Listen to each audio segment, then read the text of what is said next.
Akkamitti online irraa birrii arganna bakka jiru teenye biyya alaa haa ta'u biyya keessa akkamitti online irraa birrii argachuu dandeenya gaafii kana ni danda'ama sirriidha YouTube malee karaa biraatiin karaan argatamu ni jira dhaabbanni soolaaraa kan maallaqa guddaa wayii namni itti dabarsaa ture fudhataa ture darasoonni illee hedduun darasoota jechuudha darasoonni illee hedduun waan kana keessa galanii jiran namoonni hedduun birrii guddaa kenne birrii guddaa fudhataa jira garuu sheekoleen haraama jedha natti fakkaata waahiin haraamaa falaala haachuma taa'u karaa dhaabbata soolaaraa osoo hin taane karaan biraas ni jira karaan online irraa birrii argatamu karaa hedduutu jira tokko lama jedheen sitti ma kanneen chaanala kiyyaa faaraa taatan subscribe godhaa callatanii viidiyoo ilaalina zimmatanii viidiyoo isin dabbaruu xiqqoo viidiyoo callatanii ilaaluun anuyyuu callatanii hojjetaaroo ishi achi kaatanii immoo laayik tuqa laayik yoo tuqxan immoo viidiyoo kana nama hedduu bira gaha sheer gochuun nama hedduu bira gaha obboleewwan kiyyaa karaan ittiin online irraa birriin argatamu baay'eetu jira keessaa tokko application hedduutu jira karaan argatamu karaan itti fayyadamaa jiruun isin agarsiisan karaan itti fayyadamee ofii kiyyaa irraa argadhee fudhadhe kana qofaan isin barsiisa malee jedhanii amma dhaabbata soolaaraa keessa galeellee hin beeku nan didelle yeroo baay'ee namni hedduu sheer natti godhee itti galii fudhadhu ijoollee dhalli dabarsii nan dide maaliif bettani yaani wanni kun booda yoo dogoggora godhatee ijoolleen achitti nyaataman jedhetan dide dhaabbanni soolaaraa birrii guddaa fudhatee bade jedha ragariin garuu waan bade natti hin fakkaatu dhaabbanni akkanaa kun hin badanu birrii fudhatanii badan natti hin fakkaatu ani immoo karaan irraa itti fayyadamaa jiruun isin agarsiisa tokkoffaa irratti karaan beekamaan ittiin maallaqni argatamu YouTube'dha. YouTube jechi kiyya kanarraa kaasee karaa applicationii ani irraa fayyadamaa jiru karaan birrii argataa jiru sitti muufanii YouTube'n fakkeenyaaf waa'ee haraamaaf halaalaa isin adda baasuufanii YouTube'n fakkeenyaaf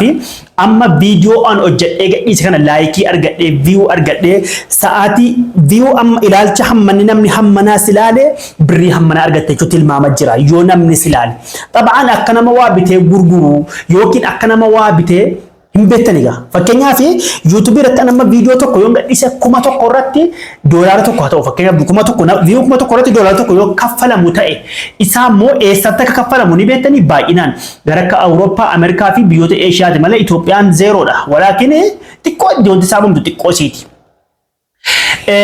Namoonni hedduun sheekonni hedduun argataa jiran YouTube kanarraa yoo ati gadhiifte ilaalamee viidiyoon kee yoo jedhe yoo viidiyoon kee kun baay'inaan ilaalamee jedhe birrii baay'inaan si kaffala laayikii baay'inaan godhamee view baay'inaan argatte birrii akkuma sana argatta ji'a ni gashanii karaa itti gashanu akkasiin fudhattan osoo hin taane waa himma application irraa birrii argachuun dhorkaadha jedhamee fanii jedhe. Sababni application kanarraa birrii dhorkaadha jedhamee sababa birrii gashanii kaanii fudhatanuudha. Akka dhaabbata soolaaraa kana fa'a. Obboleewwan kiyyaa ammas immoo karaa TikTokii yoo darbine TikTokiin duraanii fakkeenyaaf giiftii achirratti namni sii kennu taphattees haa ta'u jaalalas haa ta'u sixootaa gargaarsas haa ta'u hin beektanii giiftii achirratti sii kennamuun fudhatta giiftii achirratti sii kennamuun birriitti jijjiiramnaan jarris waan barbaade irraa kutatanii birriitti sii dabarsanii sii kennani kanas ni beektan jedhee yaada Facebookiinis akkuma kana prosesii hedduu qaba malee Facebookiinis ni kenna kana ilaalchaan TikTokiin ammoo viidiyoo anni kaffalaara sa'a guyyaa tokko keessatti ilaalcha yookaan 20 wayi ilaalcha si tilmaamame sana fakkeenyaaf erga YouTube studio TikTok studio faa keessa galtanii ilaaltanii jettan ilaalcha hamma si tilmaamame sa'a 24 keessa ilaalcha hammana yoo ilaalamte birrii hammana si isaabama ilaalcha hamma yoo ilaalte birrii hammana si isaabama view irratti argatamuu ni danda'a ilaalcha irratti viidiyoo irratti kan argatamu kana viidiyoo irrattis giiftii si kennuu ni danda'a namni karaa kana argatamuu ni danda'a. Walaakin ammoo view 1,000 irratti akka YouTube isaabuu hin taane view 20 wayi ammanatti sa'aatii ammanaa keessa ilaalamte birrii hammana argatta jechuudha tilmaamumaan jira TikTok irra namni beektanii. Gara dhaabbata applicationii yoo dabarsu immoo Hamster dhaabbanni dhiyeenya kana dhufee taaptaabii akkana godhamaa ture sana innis yeroo baay'ee namni itti cinqamaa ture gariin fudhate. Garii hin fudhanne jedha wallahi nama fudhate nagarre nama dhabe baay'een argama nama fudhate nagarre walaakin immoo namni hedduu fudhanne jedhe sun kasaaraa ta'ee dabarfamee jira ammoo dabalataan dhaabbata hedduu karaa telegiraamiitiin birrii hammana ergaa invest goonee ammana isinii kenninaa kan jedhu namoonni hedduu riisitiin itti erganii namoota hedduu waan akkasii kan argaan jira. Walaakin ammoo inni kun dogoggora guddaa sababa ta'eef anamma walaat birrii illee naddina hin fudhanne illee. Walaakin ammoo dhaabbata seera qabeessa kan birrii hammate kenniteen si yookiin fakkeenyaaf gizee seente galmooftu birrii si kennanii si isaabu viidiyoo jaraa ilaaluudhaan birrii si isaabu yoo feete viidiyoo jaraa ilaaltee birrii si isaabuu danda'anii ammoo birrii qallaadhaan itti galtee ilaaltee fudhachuu ni dandeessa. Dhaabbata kana dhaabbatan itti karaa onlaayinii itti fayyadamaa jiru viidiyoo ilaalcha qofaan jechuudha. Fakkeenyaaf guyyaatti akka 600 si kaffala. Guyyaatti 600 baqa. Yeroo hunda viidiyoo si kenname sana ilaalte guyyaatti 600 qofa si isaaba yeroo hunda jechuudha. Isini galee buleewwan kiyya. Wanni kun ribaan leenatti hin fakkaatu viidiyoo ilaalte sana screenshot gootee itti erguudha. Kan tartiiba isaa isin barsiisan. Ana fakkeenyaaf dhaabbata kanatti eenyaan seenee ilaaluudha jedhee maaliif an fedhii ilaaloo ta'u an alhamdulillah YouTube irraa hamma argame argataan jira maaltu na cinqa garuu immoo namoota keenya bakka hedduutti nyaata maaraniif itti galee ilaalee sababa yookaan immoo karaa social media nam tokko dhagahuuf jecha itti galee ilaalee dabarsuu dirqama taanaan dhaabbata kanatti galee tan birrii hanga gaafatames yookaan hanga tilmaama gashee ilaalee birrii hanga fudhatamus ilaalee jedhee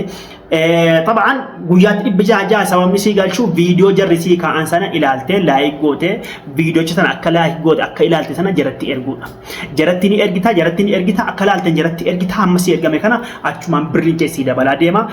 guyyaa si kaa'ameen birrii kee baafatta. Si galee guyyaa si kaa'ameen birrii kee baafatta jechuudha. Isini galee buleewwan kiyya karaan ittiin argatamu karaa kana ammoo viidiyoo isaa fakkeenyaaf viidiyoo isaa hojjedhee akkatti baafatamu akkatti kennata akkatti gashitanu akkatti baafatanu akkatti viidiyoo kana ilaaltanu prosesii hedduu qaba tokko nan viidiyoo waraabee isin agarsiisa dhaabbata kana amma isini galee buleewwan kiyya viidiyoo kana kutaa lammaffaa gatii itti deebi'u jennaan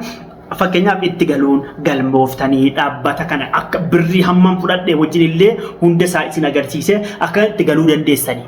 ولكن يوم نياتا مسنا نياتا ما جريتن دابت كانت تقولي والله سوا بكيساني ماله لما ما لك أفوسون تاني أن يوتيوبر عند تانجر يوتيوبر را هنگا فيور قد كوما شاني سرقت إلا كوما قراني سرقت إلا كوما سرقت مس إبا سرقت إلا هنگو مارقب هنگا فيوتي سي كفلا يوتيوبر kanammoo namoonni keenya biyya alaa ta'anii waan cinqamaa jiran jechuun itti galee dhaabbata kana keessan jira kanammoo viidiyoo isinii waraabee tokko lama jedheetan isinii kaa'a YouTube kiyya subscribe godha viidiyoo kiyya like godha share godhaati gizee dhaabbata kana viidiyoo kana isinii waraabee kenne walli hundattuu dabarsaa isinii agarsiisa isinii jecha buleewwan kiyya galatoomaa ulfaadha.